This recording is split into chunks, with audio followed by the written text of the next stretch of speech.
बिस्मिल्लाहिर्रहमानिर्रहीम। माँ बाप के 5 गुनाहों की सज़ा औलाद को भी मिलती है। प्यारे दोस्तों, माँ बाप के 5 अमल अपनी औलाद की ज़िंदगी खतरे में डालते हैं। हज़रत अली रज़ी अल्लाह ताला अन्हु से एक औरत ने पूछा, क्या ऐसे भी मेरे कोई अमाल हो सकते हैं जो मेरी औलाद के लिए खतरे का बायस बन सकते हैं? तो हज़रत अली रज़ी अल्लाह ताला अन्हु ने फरमाया कि माँ बाप के 5 ऐसे काम हैं जो कि औलाद को मौत के मुंह में ले जाते हैं, और वो 5 काम ये हैं। एक दफ़ा हज़रत अली रज़ी अल्लाह ताला अन्हु जो अपने हुजरे में मौजूद थे कि एक बूढ़ी औरत आई और अर्ज़ करने लगी कि ए अमीरुल मोमिनीन, मेरी 2 ही औलाद हैं, एक बेटा और दूसरी बेटी, और दोनों ही नाफरमान हैं और वह दोनों अक्सर बीमार रहते हैं। मेरी बेटी का रिश्ता लेने के लिए कोई तैयार नहीं और बेटे को रिश्ता देने के लिए भी कोई तैयार नहीं। मैं ऐसा कौन सा अमल करूं जिससे उनकी ज़िंदगी में बरकत आए और वह अमल उन्हें नफ़ा दे और वह मेरी नाफरमानी भी ना करें और सेहत याब भी हो जाएं। ऐसा कौन सा काम करूं, क्योंकि वह दोनों नाफरमान है, मेरा कहा नहीं मानते। मेरा बेटा शराब पीता है और दीगर गुनाह भी करता है। वह दोनों दीन इस्लाम के मुताबिक ज़िंदगी नहीं गुजारते। ए अमीरुल मोमिनीन, मुझे कोई ऐसा अमल बताएं जिससे कि वह दोनों रहे रास्ते पर आ जाएं, दोनों के रिश्ते भी हो जाएं, वह फर्मा बरदार भी बन जाएं और दोनों सेहतमंद भी हो जाएं। तो हज़रत अली रज़ी अल्लाह ताला अन्हु ने उस औरत से फरमाया कि माँ बाप के 5 ऐसे गुनाह हैं जिनकी सज़ा औलाद को भी मिलती है। वह 5 अमल ये हैं जिससे औलाद का ताल्लुक़ जुड़ जाता है।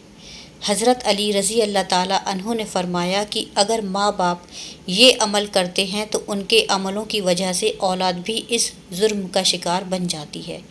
उस खातून ने पूछा कि वह 5 अमल कौन से हैं? हज़रत अली रज़ी अल्लाह ताला अन्हु ने फरमाया कि वह 5 काम ये हैं। नंबर 1, जिस घर में वालिदैन कुरान मजीद को समझने के बावजूद उसकी तिलावत ना करें तो ऐसे वालिदैन तो अल्लाह के अज़ाब के मुस्तहिक होते ही हैं, लेकिन इसकी सज़ा उनकी औलाद को भी मिलती है। ऐसे वालिदैन की औलाद नाफरमान बेहया हो जाती है। आप अपने घरों में देखें कि कुरान मजीद जो कि अल्लाह ताला की आखिरी किताब है और मोहम्मद मुस्तफ़ा सल्लल्लाहु अलैहि वसल्लम पर नाजिल हुई है, जो कि क़यामत तक के मुसलमान के लिए एक हिदायत का सबब है। लेकिन अफसोस है कि हम सिर्फ़ रमज़ान में कुरान को पढ़ते हैं या फिर जब कोई फ़ौत हो जाता है तब हम कुरान मजीद को हमारे घरों में मौजूद होता है और इस पर धूल जम जाती है, मगर हम इसे खोलकर पढ़ने की कोशिश नहीं करते। हमें चाहिए कि इस मुक़द्दस किताब की तिलावत करें ताकि हमारे घरों में अल्लाह रहमतें और बरकतें नाजिल फरमाता रहे। जो माँ बाप कुरान को समझने के बावजूद नहीं पढ़ते, उनकी औलादें बेहया और तंगदस्त हो जाती हैं। नंबर 2, अमीरुल मोमिनीन हज़रत अली रज़ी अल्लाह ताला अन्हु ने फरमाया कि जिस घर में माँ बाप रोज़ाना लड़ते हैं और एक दूसरे को गालियाँ देते हैं, जहाँ गाली दी जाती है वहाँ शैतान डेरे डालते हैं। फरिश्ते नहीं, शैतान उनको हर वक्त भड़काते रहते हैं। आप खुद सोचें कि जिस घर में हर वक्त शैतान का बसेरा हो, फरिश्ते वहाँ ना आएं, ऐसा घर तो वीरान ही होगा। हुजूर नबी करीम सल्लल्लाहु अलैहि वसल्लम का फरमान है कि एक दूसरे को गालियाँ देना इस्लाम में हराम है। वालिदैन को देखकर औलाद जवान होती है। जैसा तर्ज वालिदैन का होगा, औलाद भी वैसा ही होगी। जिन बच्चों ने सारी उम्र अपने वालिदैन को लड़ाई झगड़ा करते हुए, गालियाँ देते हुए देखा, तो ऐसी औलाद से वालिदैन कैसे तवक्को रख सकते हैं कि उनकी औलाद फर्मा बरदार होगी। इसलिए हज़रत अली रज़ी अल्लाह ताला अन्हु ने फरमाया कि माँ बाप को चाहिए कि दीन इस्लाम में बातचीत के जो तरीके बताए गए हैं उन पर अमल करें ताकि उनकी औलाद की तरबियत दुरुस्त तरीके से हो सके। इस तरह आपकी औलाद नाफरमान और बेहया नहीं होगी। अपने घरों में नेकी की बातें फैलाएं, اپنی اولاد کو نیکی کا درس دیں، اپنی بیٹیوں کو حضرت فاطمہ رضی اللہ تعالیٰ عنہ اور حضرت عائشہ صدیقہ رضی اللہ تعالیٰ عنہا کے واقعے بتایا کریں اور ان کے طرز زندگی کے مطابق بتایا کریں تاکہ ہماری بیٹیاں باحیا اور پردہ دار ہوں۔ نمبر 3، حضرت علی رضی اللہ تعالیٰ عنہ فرماتے ہیں کہ ماں باپ کے بے پردگی کی وجہ سے ان کی اولادوں پر بیماریوں کا حملہ ہوتا ہے۔ حدیث صحیح بخاری میں حضرت ابو ہریرہ رضی اللہ تعالیٰ عنہ سے روایت ہے کہ نبی کریم صلی اللہ علیہ وسلم نے فرمایا کہ پردہ عورت پر واجب ہے، جبکہ بے پردہ عورت پر جہنم واجب ہے۔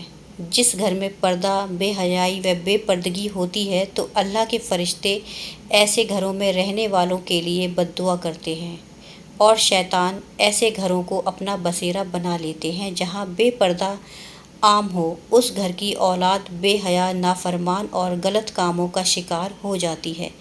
یہی نہیں بلکہ پریشانیاں اور مصیبتیں ایسی اولاد کا مقدر بن جاتی ہیں۔ یہ ان کے والدین کی بے پردہ کی وجہ سے ہوتا ہے۔ جس گھر میں بے حیائی ہوتی ہے وہاں اللہ کی برکت اور رحمت نہیں ہوتی۔ ایسے میں ماں باپ کی اولاد فتنوں اور بالا سے محفوظ نہیں رہ سکے گی، کیونکہ اللہ کے فرشتے جو کہ ان فتنوں کو روکتے ہیں وہ تو اس گھر سے چلے جاتے ہیں۔ ایسے ہی اولاد ماں باپ کی نافرمانی کرتی ہے اور ہمیشہ پریشانی میں مبتلا رہتی ہے۔ ماں باپ کو چاہیے کہ وہ پردے کا خاص خیال رکھیں تاکہ ان کی اولاد بھی ان کے پیروی کرے۔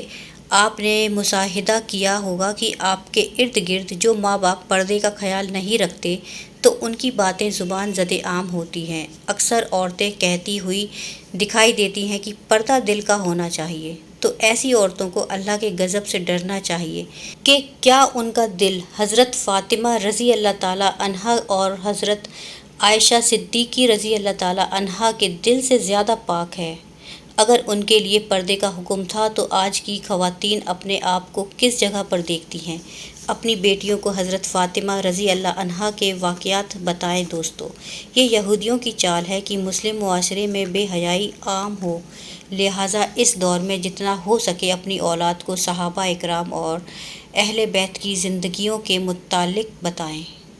نمبر 4، حضرت علی رضی اللہ تعالیٰ عنہ نے فرمایا کہ وہ والدین جو کہ کسی دوسرے کی اولاد کے بارے میں برا سوچتے ہیں، انہیں دیکھنا چاہیے کہ اگر وہ دوسرے اولاد کے بارے میں برا سوچیں گے تو ان کی اولاد بھی اس برے اعمال سے بچ نہ پائے گی۔ اللہ تعالیٰ ان کی اولاد کے لیے برا کرتا ہے، کیونکہ اللہ تعالیٰ بڑا رحمان ہے۔ اللہ تعالیٰ 70 ماہ سے زیادہ اپنے بندوں سے محبت کرتے ہیں۔